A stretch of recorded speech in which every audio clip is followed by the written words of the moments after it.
Well, good morning, everybody. Aaron Nagler here with Cheesehead TV, coming to you live on the social channels YouTube, Facebook, Twitter. Good morning to one and all. Good morning to everybody in the comment section already. You guys get here bright and early. Always impressed. Packers ready to take on the Detroit Lions on Sunday. They have their final practice this afternoon. We'll hear one more time from Matt LaFleur later today. But of course, we want to hear from all you fine folks first out there on the internet. Packers fans worldwide. That's what we do here at Cheesehead TV. We talk to you guys every single day. Good morning, everybody. Pogs, what's up? Daniel, good morning. Checking in from Facebook. Good to see you. Alex, thanks for the compliment. Very nice of you.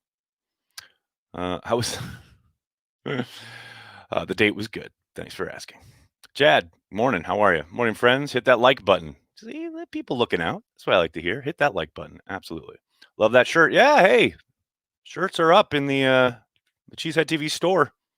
Pack's What She Said, the new episode of their podcast will be dropping later today. Make sure you check that out.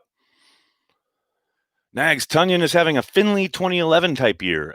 I mean, production-wise, no doubt about it. The guy has absolutely come to the fore, and it's very clear that he has become one of Rodgers' go-to/favorite targets. I found it was funny because a lot of people have been tweeting around and highlighting the NFL Films Davante Adams being mic'd up segment, and there's a little nugget in there, I think, when it's obviously pregame because Davante is talking about Rodgers needing, a certain number of touchdowns to break the record or to reach 400, and he says to Tunyon, either you or I are probably catch number 400. That makes me think that it's pretty clear that the main either red zone plays or shot plays are designed to go to Davante and Tunyon. Makes me think Tunyon's like option number 2 there. At least it was Sunday against the Eagles.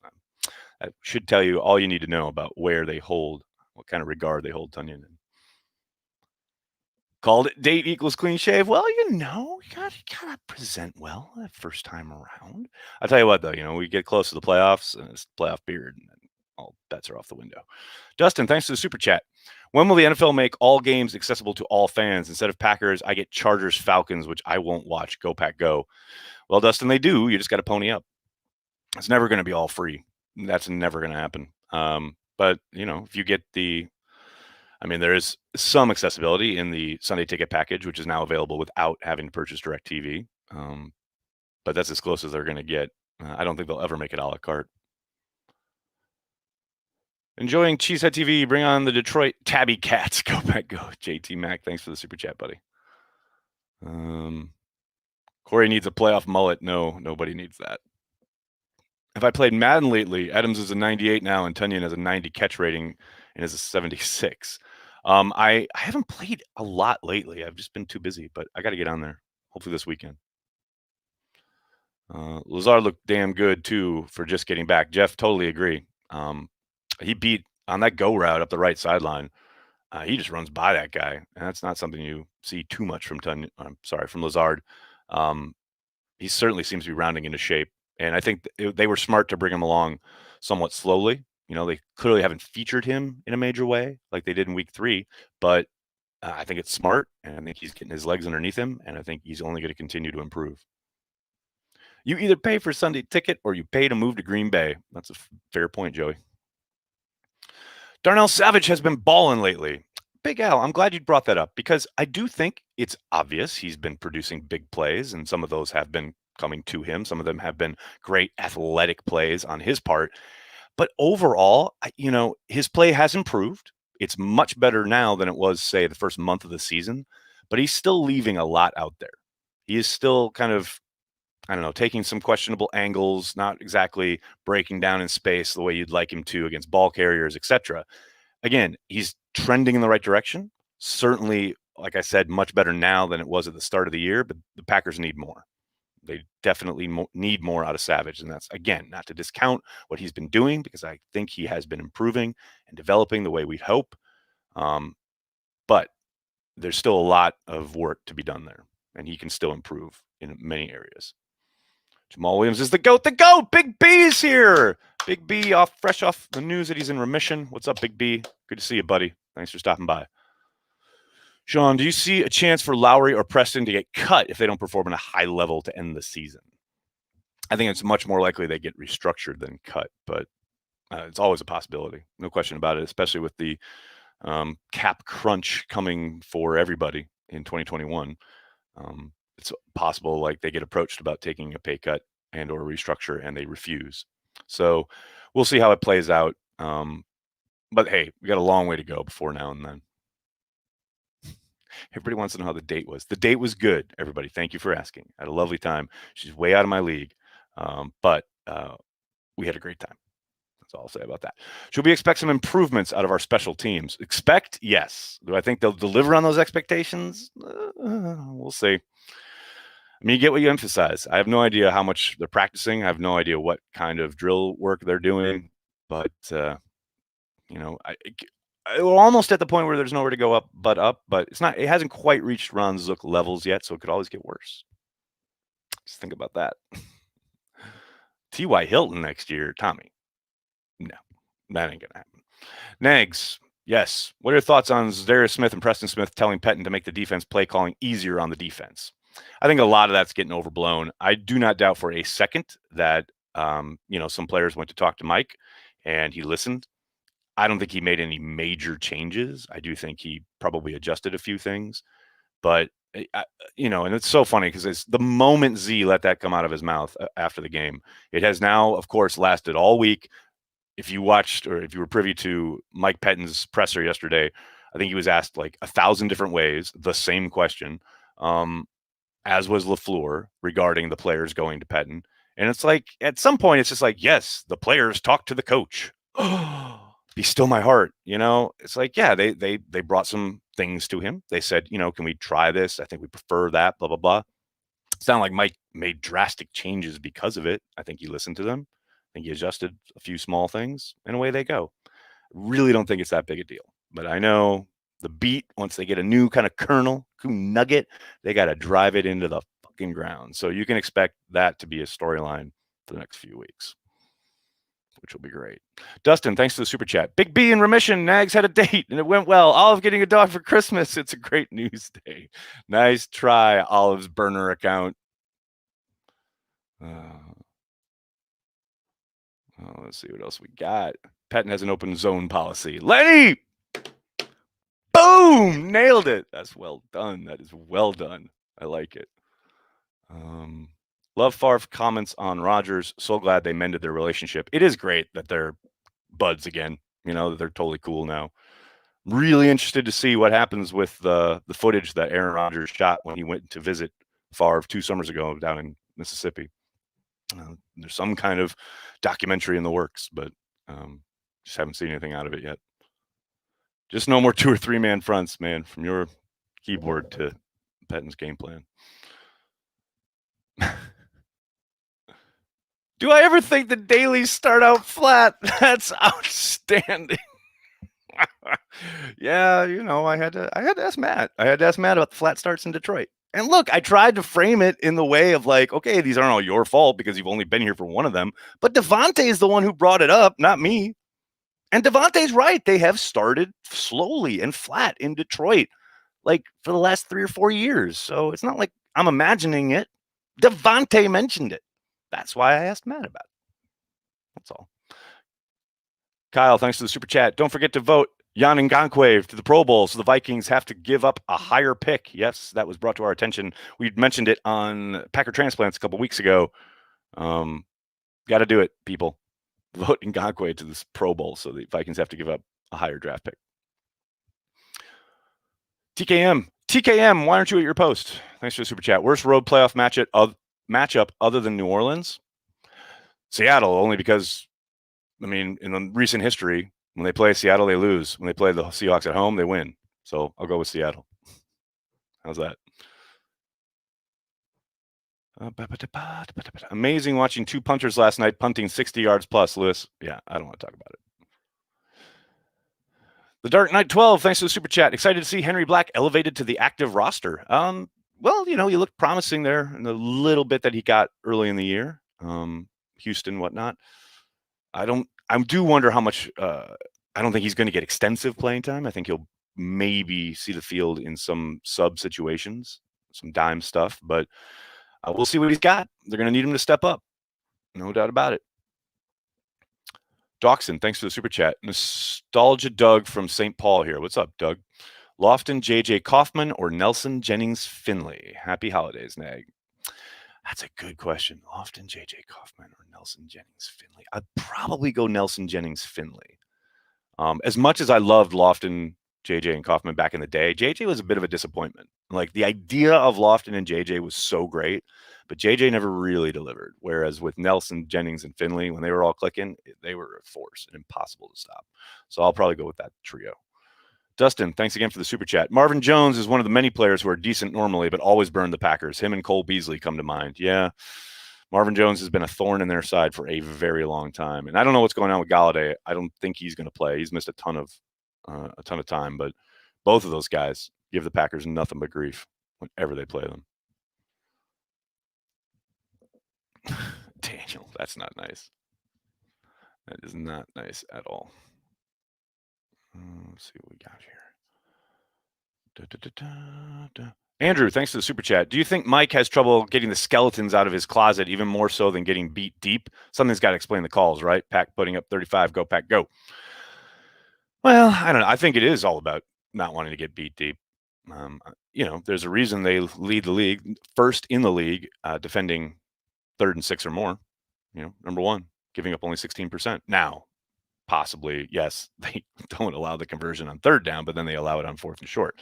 But that is a fact. 3rd and deep, they're not giving it up. So I do think that's a part of the reasoning behind it. But I just think he doesn't want to give up explosive plays. And that is going to be the driving force behind a lot of the decision making when it comes to how he calls games. Matt, thanks for the super chat. Yo, I made a morning chat. Anyway, do we get some magic sauce out of A.J. Dillon anytime soon? I've been waiting all season. I don't think they're going to force him in there. I know everybody's excited for the new toys, but, the toys they got in Aaron Jones and Jamal Williams are helping them average a league-leading 31.6 points per game. So I don't see any drastic changes. If there is an injury to someone, I think he'll get more time. I think he'll get a handful of touches here and there, and that's about it. I don't think you're going to see much out of A.J. Dillon until next year. That's just my hunch. You never know. Maybe he has a James Starks-like game down the stretch here, but I doubt it. Brady, thanks for the super chat. Did you love Matt LaFleur's comments about how he has his stallion cornerbacks healthy? It leads to more man, which leads to Z and Bain eating. Go Pack, go.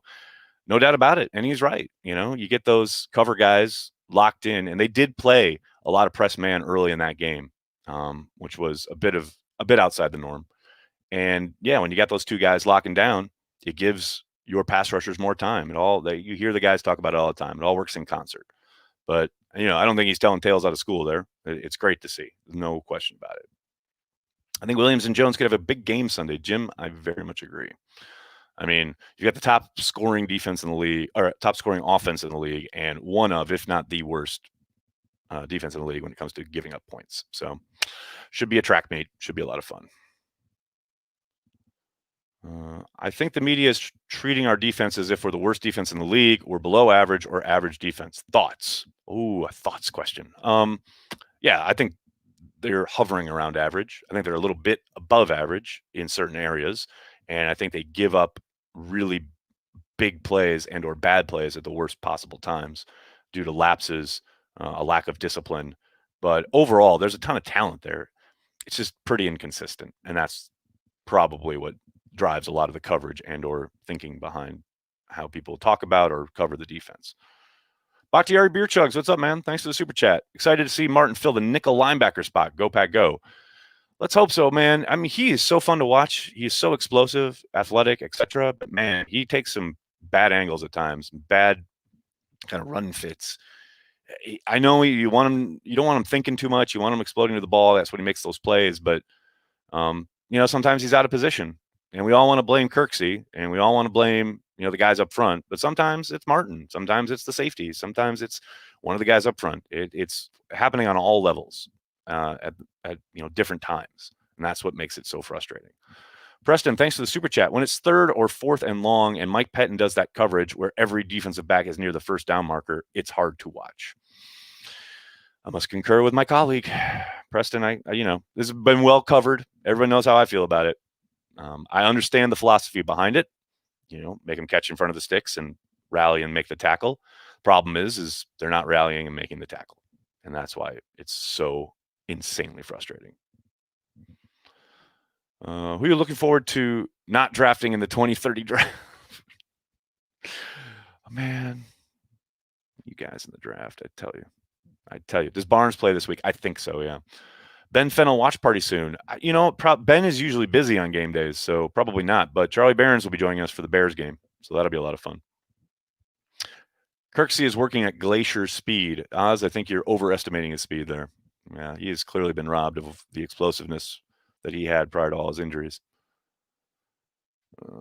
I'll never forget Big Bob's TD versus Seattle in 2018, and then Mike ruined his coming out game by punting on fourth instead of putting faith in Aaron Rodgers. Joey, that was when I knew Mike was done. That was literally, if you go back and watch that watch party, I think I say it out loud. I'm like that Mike deserves to be fired, like for that punting on that fourth down. Like the game was right there. Like you've had a terrible season. You could still possibly salvage a trip to the playoffs. It's fourth and short, and you punt. That was awful. He also that Big Bob TD wasted, that insane deep shot to Devontae, amazing. I think that was on third or fourth down too. Amazing, wasted. Like that, the Packers played a really good game that night, and their coach got in the way. Is 2020 the last chance? The last chance for what? I don't know. The last chance for what, buddy? I don't know. Make sure I didn't miss any super chats. I think I got them all.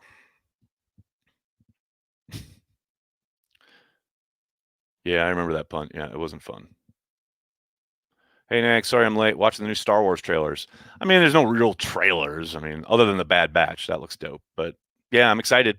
Lots of great Star Wars news last night. As I tweeted, there's 10 new shows, which, let's say 5 new shows, probably betting on the fact that Kathleen Kennedy will fire at least half of the directors and or showrunners. Go Pack Go. Yep. No doubt. Always go Pack Go. I am so happy they hired LaFleur, Ryan. I think you and everybody who's a Packers fan is glad that they made that hire instead of, say, Josh McDaniels. What the hell was he doing last night? Good Lord. 4 trips to the red zone, 3 points out of them. And half the time he's calling these Cam Newton runs that everybody's seen game in and game out. It's like the Rams knew exactly what they were doing. It was just, it was mind-boggling, man. Mind-boggling. It's amazing how, supposed genius coaches turn into kind of all of a sudden like really milquetoast when suddenly they have different levels of talent to work with. What percentage do we have to run the table? Oh, Drew. Damn, that's a good question. Give me 78.3%. That's straight from K2SO. Didn't we have Gase in for an interview? Matt, they did meet with Gase for an interview. Correct. Another bullet dodged. Can you believe someone signed Cam? Yeah, of course they can. Look, Cam's a good quarterback. Cam's still talented. Like, he's older now. He's not the guy he was. Why they're running that type of offense with him, I'll never know. But yeah, I can understand why someone signed Cam. 100%. Joshua, thanks for the super chat. Nags, thanks for doing this. In all seriousness, it looks like the Rams could match up nicely against us. Would be a great game, master versus protege. Yeah, that would be a hoot. I mean, the storylines, you thought they were bad last year with the Saleh stuff and LaFleur's brother, etc. Man, we get a week of McVay, LaFleur, the coaching tree. Not ready for that. No one is saying who fucked up on 4th and 18. Oh, it's clearly Jair. Jair fell asleep. It's pretty obviously a cover 3 shell, and Jair gets caught looking underneath as the receiver's coming across the formation or across the field right behind him. The safety recognizes it late and drifts over on him, but that's Jair's third. That's totally on Jair. I mean, he's a great cover corner. Got caught sleeping in zone. No question about it. Tavon Austin, welcome back to the NFL Party Sunday. I think so. Matt made an interesting point in regards to, and he said this isn't about Tavon specifically, but I think it was kind of, Um, sometimes guys have been out. Don't forget Tavon was waived injured by the 49ers earlier in the season. I think it was in October. So, Matt said sometimes guys got to get their legs back underneath them, got to get ready, back in shape, etc., just to be football ready. I think there may be a little bit of that going on with Tavon. Just, and that's not a knock on him. I'm sure he's been working out, but he was injured. So they're trying to just make sure that he is 100% ready to go. And I do suspect we do see him Sunday against the Lions. All right, everybody, I'm going to have to get going. I can't thank you enough for hanging out, talking Packers each and every day. Packers Daily, it's always a ton of fun. If you haven't checked out Packer Transplants, make sure you do that. It's on the YouTube page and on the Facebook page. Please hit like on this video, subscribe to the channel, and then join us for our watch party on Sunday. It's going to be a lot of fun. Corey and I watching the game with thousands of Packers fans all over the world. It's always a great time. Please hit like, hit subscribe, tell your friends, tell your family. Cheesehead TV. We are devoted to Green Bay Packers fans worldwide. Thanks a lot, everybody. Have a great day. Go Pack Go.